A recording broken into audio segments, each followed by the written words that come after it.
Hey everyone, welcome back to my channel. If you're new here, my name is Danielle and I make DIYs, motivational cleaning videos, as well as other lifestyle content. I do hope that you'll subscribe to my channel and like this video.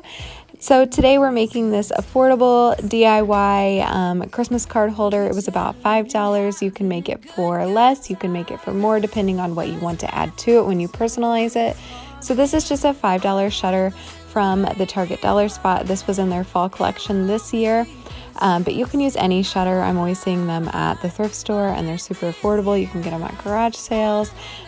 So these are the paint sticks that I'm just hot gluing to the back. I am putting 2 on each side of the shutter, and this way when you put the cards in, they won't fall through. And I can promise Santa's coming to visit. No, he wouldn't miss this in Christmas times.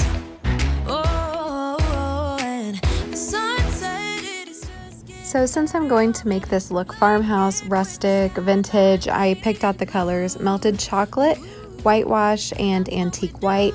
All of these colors can be found at Hobby Lobby because that's typically where I purchase my acrylic paints. So I'm starting out with antique white and I'm going to put 2 coats of this on using my foam brush. And then once it's dry, or at least most of the way dry, I'll move on to the next step.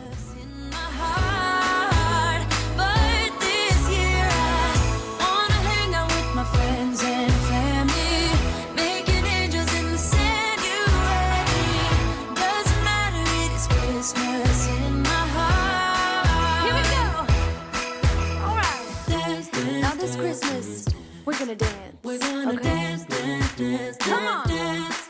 We're gonna dance, dance, have a good time. Dance, dance, all night long. We're gonna dance, dance, and have a good time. I think Santa's gonna come and join us in this song. Oh, yeah. Doesn't matter if the snow is falling or the wind blows and the rain is pouring. It will always be Christmas in my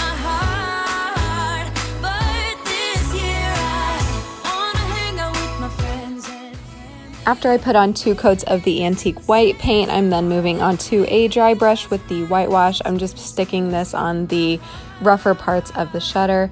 This step can be skipped if you want to. It didn't make a huge difference in the project. And then after that, I am brushing on the melted chocolate paint.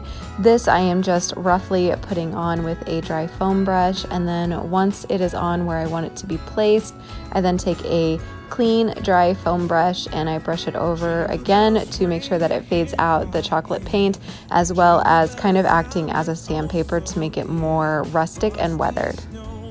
All around town, watch out for reindeers are falling down. We stay up waiting for Santa tonight. He climbs down the chimney at the speed of light, while we're dancing around the Christmas tree, hugging and kissing, just you and me. Carolers are singing outside our door, lovely songs we all heard before, as they walk from house to house to wish us all a Merry Christmas Day. Oh, a Merry Christmas Day.